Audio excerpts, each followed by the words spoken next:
In the first approach, curriculum is seen as content. The focus is on the subject matter, knowledge, and information to be learned.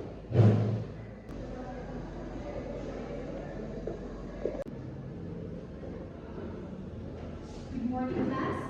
Good morning, teacher. Today we'll study about the parts of the cell. Please open your books. Teacher, do we just memorize the parts? Memorization helps, but what's important is knowing what each part does. Like how the nucleus controls the activities of the cell? Exactly, that's one of the key functions. So curriculum as content is the knowledge we are expected to learn. Correct. This approach focuses on the subject matter itself.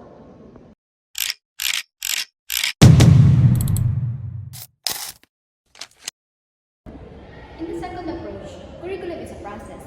It emphasizes interaction and learning experiences. Today, class, we have an activity.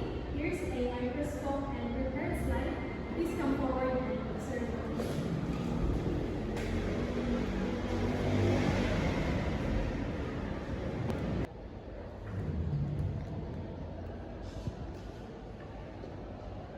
Wow, I can see small green structures.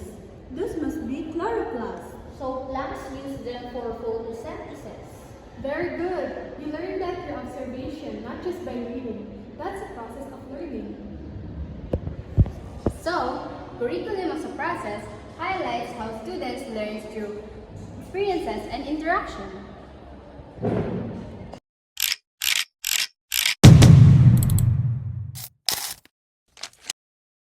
The last approach is the curriculum as a product. It focuses on the outcomes the learners can actually demonstrate.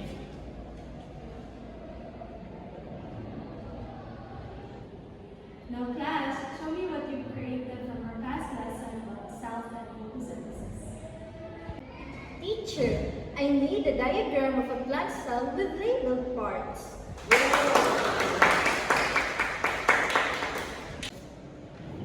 And I wrote a short essay about how photosynthesis helps plants and humans.